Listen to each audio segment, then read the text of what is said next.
Social media پہ آپ نے یہ ضرور لائن سنی ہوگی کہ قیامت جب آئے گی تو قیامت خود بتائے گی کہ قیامت کیوں آئی ہے۔ آج میں آپ لوگوں کو ایسی خبریں بتانے والا ہوں جسے آپ سنیں گے تو آپ کا بھی دل و دماغ سنسا رہ جائے گا۔ جی ہاں، ایک بیٹی نے ماں کا قتل کر دیا اور ایسے پلاننگ کر کے قتل کیا کہ آپ خود اندازہ نہیں لگا سکتے ہیں کہ کیسے ایک بیٹی ماں کو قتل کر سکتی ہے۔ وہ بیٹی جس کی مثالیں دیا کرتی ہے زمانے، سبھی لوگ یہی مثالیں دیا کرتے ہیں کہ ماں بیٹی کا جو رشتہ ہوتا ہے وہ بہت ہی پیار و محبت سے بھرا ہوا رشتہ ہوتا ہے۔ ماں اگر 2 گھنٹے کے لیے بیٹی سے دور ہو جائے تو بیٹیاں کئی بار فون کر کے پوچھتی ہے کہاں ہے امی جان، کب آؤ گی، کتنے بجے تک آؤ گی۔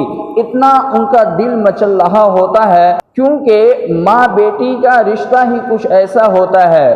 بیٹی کے دل میں پیار و محبت بھرا ہوتا ہے، اسی طریقے سے ماں کے اندر بھی بیٹی کے لیے پیار و محبت بھرا ہوتا ہے۔ جی ہاں، یہ لڑکی آیوشی نام ہے ان کا، ان کی عمر 24 سے 25 سال ہے، اور ان 25 سال کی لڑکی نے وہ کارنامہ انجام دیا جسے سننے کے بعد آپ کے پیروں تلے سے زمین کھسک جائے گی، آپ کا دل کانپنے لگے گا، کیونکہ جس نے بھی اس خبر کو سنا سبھی کے ساتھ ایسا ہی معاملہ ہوا۔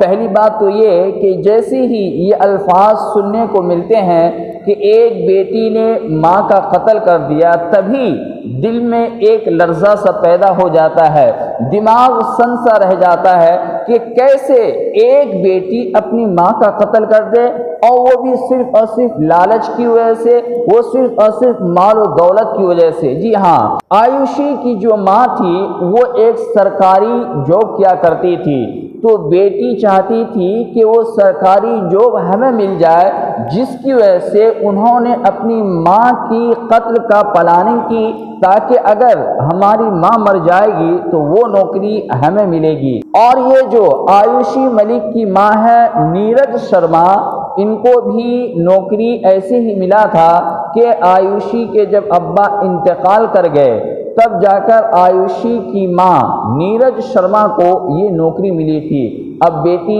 اس فکار میں تھی، بیٹی اس طاق میں تھی کہ کیسے ان کی ماں مر جائے اور وہ جاب ہمیں مل جائے۔ اس کی وجہ سے انہوں نے خوب ساری پلاننگ کی، اور معاملہ ہے یہ راجستھان کے جے پور کا۔ اس طریقے سے پلاننگ کر سکتی ہے، اس طریقے سے اسکرپٹ تیار کر سکتی ہے۔ ہوا یوں کہ پہلے آیوشی اپنی امی جان کا ایکسیڈنٹ کرواتی ہے، ایکسیڈنٹ کروانے کے بعد آیوشی خود رو رو کر اپنے گھر والوں کو فون کرتی ہے اور کہتی ہے کہ آ جاؤ امی جان کا ایکسیڈنٹ ہو گیا ہے۔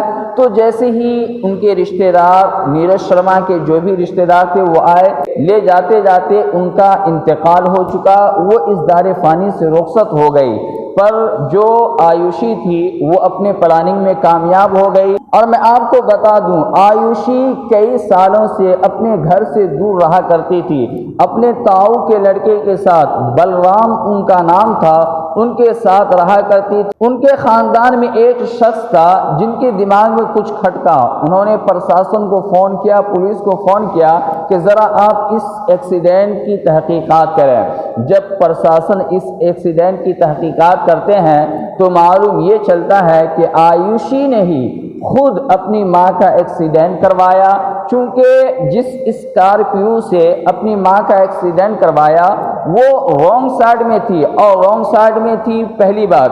دوسری بات، نہ بھیڑ بھاڑ تھی نہ ٹریفک تھا، تو آیا ان کا ایکسیڈنٹ کیسے ہوا؟ تو جب پرشاسن اس کی تحقیقات کی تو معلوم چلا کہ اس کا قاتل، اپنی ماں کا قاتل آیوشی ہی ہے، اور یہی نہیں، یہ بھی خبر سامنے آ رہی ہے کہ آیوشی نے ہی اپنے ابا کا بھی قتل کیا تھا۔ اس کے بارے میں تحقیقات ہو رہی ہے۔ دیکھیں میرے عزیزوں، انسان کا کھلا ہوا دشمن شیطان ہے، چاہے وہ کسی بھی دھرم سے تعلقات رکھتے ہو۔ قرآن کریم میں اللہ نے ارشاد فرمایا اِنَّهُ لَكُمْ عَدُوٌّ مُّبِينٌ، کہ شیطان انسان کا کھلا ہوا دشمن ہے۔ ایک ہوتا دشمن جو چھپ کے وار کرتا ہو، لیکن انسان کا کھلا ہوا دشمن ہے۔ تھوڑے تھوڑے لالچ آپ کے ذہنوں میں ڈال کر آپ کی زندگیاں، آپ کی دنیا برباد کر سکتی ہے۔ عیاشی کے ساتھ دیکھ لیں، اب ایسا ہی معاملہ ہوا ہوگا، کیونکہ شیطان نے ان کے دل میں لالچ ڈالی، شیطان نے اس کے دل میں مال و دولت کا حرص ڈالا، اور جس کی وجہ سے عیاشی سے وہ کام کروا لیا جو نہیں کروانا تھا۔ اب ایسا کام عیاشی نے کر دی ہے جس کی وجہ سے اس کی دنیا برباد ہو چکی ہے، اس کی دنیا تباہ ہو چکی ہے۔ تو ہم سبھی کو چاہیے کہ اپنے قدموں کو سوچ سمجھ کر اٹھائیں، دعا کریں اللہ تعالی ہم سبوں کی حفاظت فرمائے، آمین ثم آمین۔